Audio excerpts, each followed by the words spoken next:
안녕하십니까. 뉴스9의 신동욱입니다.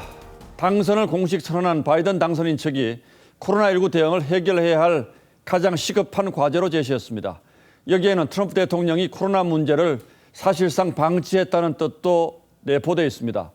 트럼프 대통령의 미국 우선주의에 따라 만들어졌던 각종 정책들도 줄줄이 폐기될 처지에 놓였습니다. 오늘은 워싱턴으로 먼저 가보겠습니다. 자, 최우정 특파원. 네, 워싱턴입니다. 자, 이제 좀 시간이 늦어져서 바이든의 발길이 상당히 바쁠 것 같은데 당장은 코로나19 문제가 가장 급하다고 본 거군요.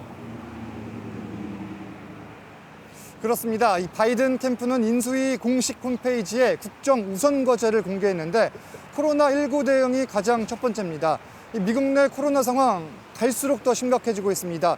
오늘로 전체 확진자 숫자가 1,000만 명을 넘어섰고 1일 확진자도 13만 명을 넘은 상황입니다. 이 과학자와 전문가들로 구성된 대응팀이 오늘 발표될 예정입니다.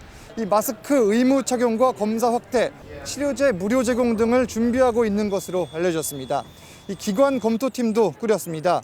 이 팀은 정부 핵심 기관의 예산과 인력, 업무 등을 파악한 뒤 앞으로 어떤 정책에 집중할지 고르는 역할을 합니다. 이 공식 일정에 앞서 독실한 카톨릭 신자인 바이든은 일요일 미사에 참석하는 것으로 하루를 시작했습니다.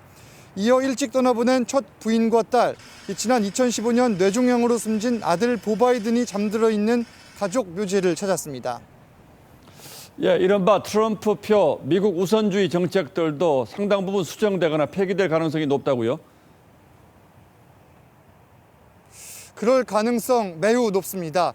이 바이든 당선인은 지난 토요일 밤 승리 연설에서 미국을 다시 존경받는 나라로 만들겠다, 이렇게 말을 했는데 이를 위해서 트럼프의 미국 우선주의에서 벗어나 동맹과의 관계 회복에 나설 것으로 보입니다.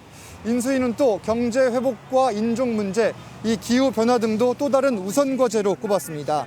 이 국경을 막는 데 집중했던 트럼프의 이민 정책에서 아주 많은 변화가 예상됩니다. 이 트럼프 행정부 시절 탈퇴했던 여러 국제 기구에도 재가입할 것 같습니다. 이 파리 기후 협약은 당선 첫날에 공언했던 사안이고요. 이 중국에 치우쳤다며 탈퇴를 선언한 세계보건기구 WHO와도 관계 개선에 나설 것으로 보입니다. 이란 핵 합의도 다시 검토되고 있습니다.